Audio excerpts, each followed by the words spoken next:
there, Jamie here again, and I've prepared a short module here for you about gluten-free words that don't actually say gluten-free. So these are words that you'll encounter on food labels or just in your kitchen cabinet that mean that your food is not gluten-free but do not say the words gluten in it. So let's explore some of those so you can be better prepared for your next dinner or for your next grocery shopping experience. So there are a lot of grains that are not gluten-free. So these are common grains as you see: barley, breading, bulgur, durum, kamut, malt, matzo, wheat starch, oatmeal, spelt, and all sorts of wheat. So if you see any of these words on your food labels, barley, rye, spelt, wheat, oatmeal, those all mean that your food that you're holding in your hand is not gluten-free and that you cannot eat it. One thing I will say that's sort of an exception is oatmeal.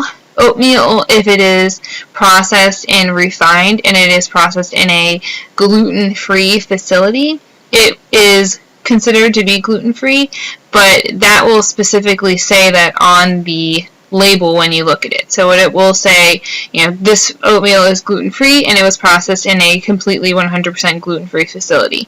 That is a requirement of that type of food to be certified as gluten-free. But in general, your standard off-the-shelf oatmeal is not gluten-free because of how it is processed. It's not processed in a sterile, gluten-free environment. So let's talk about some common foods. So unfortunately, gluten is found in many of our favorite foods. So everything from chocolate to your breakfast cereal to sausage, ice cream, pasta, and soups. All of those things potentially have gluten in them. So, that means your standard, Fruity Pebbles or your white bread for your deli sandwiches, your chicken noodle soup, your chocolate chip cookies. All those things are, unfortunately, potentially not gluten-free unless they're specifically made with a gluten-free grain, which, again, your food label would say that. Some things that might surprise you that are not potentially gluten-free are deli meats, salad dressing, some of your prescription medications, soy sauce, beer, and alcoholic beverages. So that means that, if you're at a restaurant, you have to really ask them, do you use gluten-free salad dressing? Do you use gluten-free sauces to season your meats? Do you have a non-alcoholic beverage or perhaps wine? Wine is always gluten-free, something that's on our side. And they do make gluten-free deli meats. So there are options to consider that are not gluten-free that fall in these categories, but you need to be sure to ask about those things. So it's not the end of the world, but you just have to be more calculating and specific about what you're picking up and putting in your mouth, and make sure that you ask that question: is this gluten-free?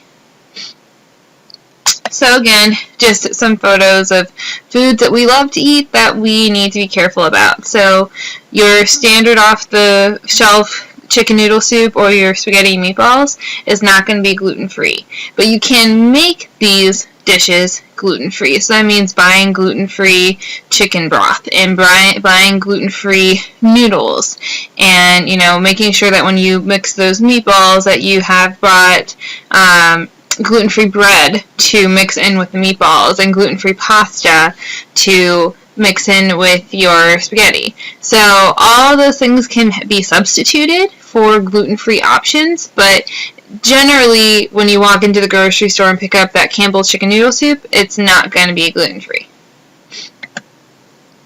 So there are other foods to consider. Obviously, those things are fruits and vegetables. Those are two options that are always good for your replacement snacks. So I eat a lot of fruits and vegetables. My favorites are bananas and apples and broccoli and green beans. I love those, and Brussels sprouts. I tend to eat a lot of vegetables and a lot of fruit, and it's really a healthy alternative.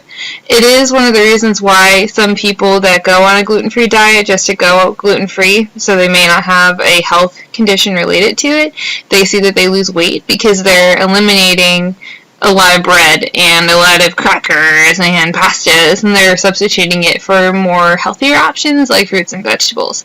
So they say that they feel healthier simply because they are losing weight because they have changed out the types of foods that they're choosing to eat. So here are some gluten-free brands. So I've listed some of my favorites and provided some photos to help you out. So Daiya Foods is a food brand that is gluten-free, dairy-free, and soy-free. So as you can imagine, it is great for people who have multiple sensitivities. Personally, I am gluten-free, dairy-free, and soy-free. So I can't eat a lot of different foods, as you can imagine, but this particular food brand, Daiya, does have like gluten-free pizzas and some pastas and also some freezer foods as well. Char is a European gluten-free brand, and they make breads and things like crackers and cookies.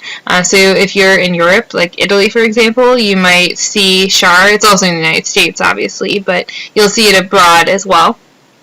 Enjoy Life brand and Good Health brand, they are similar in the types of foods and snacks they provide. They have cookies, chips, pretzels, crackers, and some breakfast foods like Pop-Tarts, their version of Pop-Tarts, and breakfast bars. So they have a lot of great options, and for people with kids, it's a really good brand to take into consideration for, you know, when you're packing your kids' lunch and wanting to put in like a fun, maybe cookie bag or something in there for them.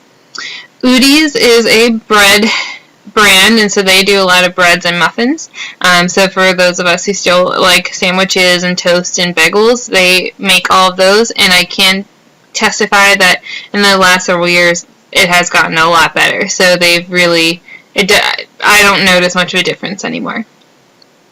Annie's Foods is an organic food company that makes your pastas, pizzas, and a lot of your refrigerator things. So, you know, for a refrigerator meal that you want to unfreeze and cook, they make those things. They make an excellent mac and cheese.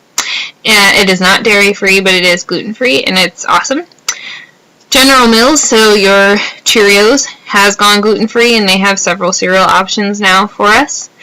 Mary's Gone Crackers is a cracker that's made from whole grain, but not gluten. It's vegan and organic, and it's also gluten-free, and they have several varieties. It's a pretty good snack if you like crackers and you want something a little different that's not like really bready or potentially really not bland tasting. Berea Pasta, they now make several gluten-free options. They didn't used to, but they do, and they are delicious, so I don't really notice a difference anymore. They've come a long way in terms of their gluten-free options. And So Delicious is an ice cream brand, so they make a lot of your, you know, your chocolate sandwiches and your regular ice creams, and they usually use almond or coconut milk as well, so typically they're also dairy-free, which is awesome. So these are just some brands to look out for. You can order them online. You can go on Amazon. You can go to Whole Foods. My local grocery store, Giant, carries them now. So you do have a lot of places that you can now access these foods, especially if you have the internet. So I would recommend, if you're looking for good options that are tasty and don't taste like, I'm definitely not eating regular food, to test these out.